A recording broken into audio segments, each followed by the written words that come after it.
ముఖ్యమంత్రి Revanth Reddy మంత్రులపై BRS MLA పాడి కౌశిక్ చేసిన వ్యాఖ్యలకు నిరసనగా కాంగ్రెస్ పార్టీ ఆందోళన చేపట్టింది. తెలంగాణ భవన్ ను ముట్టడించడానికి కాంగ్రెస్ కార్యకర్తలు ప్రయత్నించారు.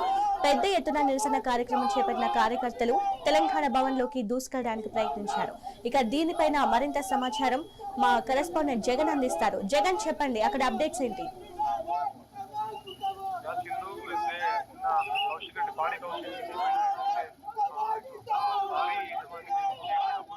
పాల్పడ్డారు బెదిరింపులకు గురి చేశారన్నటువంటి ఆ విషయాలపైన ఏదైతే పాడి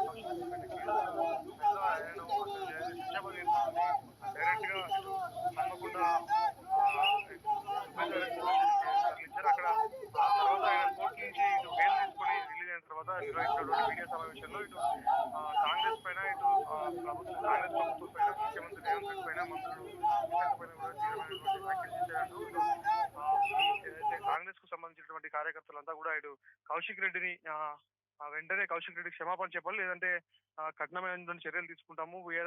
బీఆర్ఎస్ పార్టీ ఇటు కనసాగాలి అంటే బీఆర్ఎస్ పార్టీ అధినాయకత్వం యొక్క ఆలోచన మేరకు ఆయన ఎటువంటి వ్యాఖ్యలు చేస్తున్నారు, ఇటు ప్రభుత్వాన్ని నిందిస్తున్నారంటూ కూడా నినాదాలు చేస్తూ తెలంగాణ భవన్ బంజారాహిల్స్ లో ఉన్నటువంటి తెలంగాణ భవన్ కార్యాలయాన్ని కేంద్ర కార్యాలయాన్ని ముట్టడించేందుకు కూడా ఇటు బీఆర్ఎస్ సంబంధించిన కాంగ్రెస్ కు సంబంధించినటువంటి నేతలంతా కూడా ఇక్కడికి చేరుకున్నారు. వాళ్ళందరినీ కూడా ఇక్కడ ఉన్నటువంటి పోలీసులు అప్రమత్తమై ఆ బీఆర్ఎస్ భవన్ లోనికి రాకుండా నిరసనకారులందరినీ కూడా ఇటు పోలీసులు అరెస్ట్ చేసిన సిచ్యువేషన్ కూడా ఉంది. ముందు కొంతమంది ఆ నిరసనకారులు ఇటు ఆ రోడ్డు పైన బైఠాయించి ఆ నిరసన వ్యక్తం చేసిన పరిస్థితి కూడా కొంత ఉంది. కౌశిక్ రెడ్డికి వ్యతిరేకంగా నినాదాలు చేస్తూ కౌశిక్ రెడ్డి వెంటనే ఇటు ముఖ్యమంత్రికి మంత్రులకు క్షమాపణ చెప్పాలి, లేదంటే ఇట్లాంటి కార్యక్రమాలు ఇంకా ఉధృతం చేస్తాం. ఇటు తెలంగాణ భవన్ ముట్టడితో పాటు కౌశిక్ రెడ్డి ఇంటిని కూడా ముట్టడి చేస్తామంటూ కూడా నినాదాలు చేశారు. వాళ్ళందరినీ కూడా ఇక్కడ ఉన్నటువంటి పోలీసులంతా వాళ్ళందరినీ చెదరగొట్టే ప్రయత్నం చేశారు. వాళ్ళందరినీ కూడా ఇటు అరెస్ట్ చేసి పోలీస్ స్టేషన్ కు తీసుకెళ్లినటువంటి పరిస్థితి కూడా ఉంది.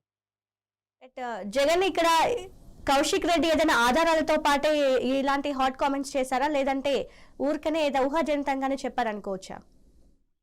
తాను తన పైన అవినీతి ఆరోపణలు చేశారు. ప్రభుత్వంలో ఉన్నటువంటి ముఖ్యమంత్రి మంత్రులు ఎన్నో అవినీతి చేస్తున్నారంటూ కూడా ఆయన ఆరోపించారు. అంటే ఆధారాలు తన దగ్గర ఉన్నాయని ఇటు బయట పెడతారని ఆ ఉద్దేశంలో భాగంగా కూడా మీ అందరి బట్టలు విప్పుతానంటూ కూడా కామెంట్ చేశారు. దాన్ని ఇటు తీవ్రంగా తీసుకున్నటువంటి కాంగ్రెస్ సంబంధించినటువంటి కార్యకర్తలు వెంటనే క్షమాపణ చెప్పారు. ఎందుకంటే ఇటు మంత్రులను ముఖ్యమంత్రి స్థాయిలో ఉన్నటువంటి వ్యక్తులను ఇటు అధికారంలో ఉన్నటువంటి ఇటు రాష్ట్రాన్ని పాలిస్తున్నటువంటి అధికారంలో ఉన్నటువంటి మంత్రులను అటువంటి కామెంట్స్ చేయడము కరెక్ట్ కాదంటూ ఇటు చట్టబద్ధమైనటువంటి పదవిలో ఉన్నటువంటి ఒక ఎమ్మెల్యే అట్లాంటి మాటలు మాట్లాడడం కరెక్ట్ కాదు, దిగజాడు రాజకీయమే అంటూ కూడా ఇటు కాంగ్రెస్ సంబంధించిన కూడా అంటున్నటువంటి పరిస్థితి. అందులో భాగంగానే వీళ్ళు అంటే ఆయన దగ్గర ఎటువంటి ఆధారాలు ఉన్నాయన్న విషయానికి అంటే ఈ రోజు ఏదైతే బీఆర్ఎస్ భవన్ లో పాడి కౌశిక్ రెడ్డి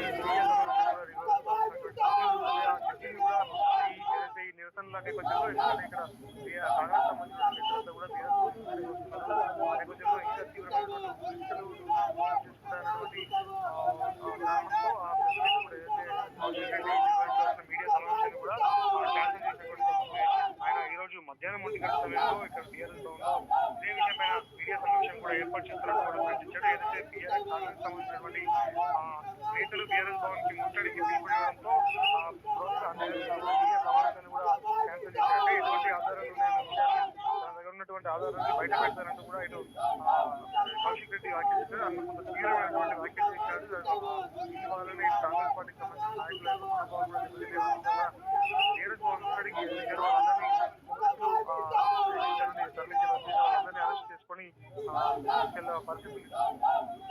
సమావేశంలో ఎలాంటి ఆధారాలు కానీ ఎలాంటి మాటలు మాట్లాడే అవకాశం ఉందని అనుకోవచ్చు?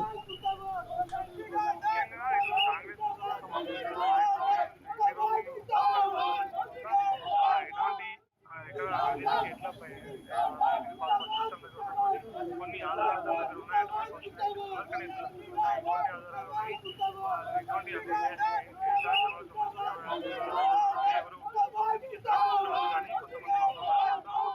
ఎవరెవరు ఎటువంటి పనులు అంటే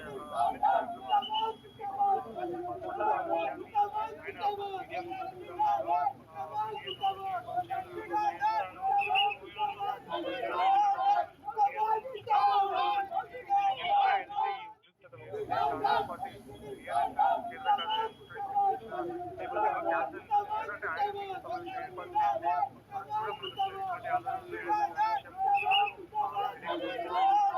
రైట్, థ్యాంక్ యూ జగన్.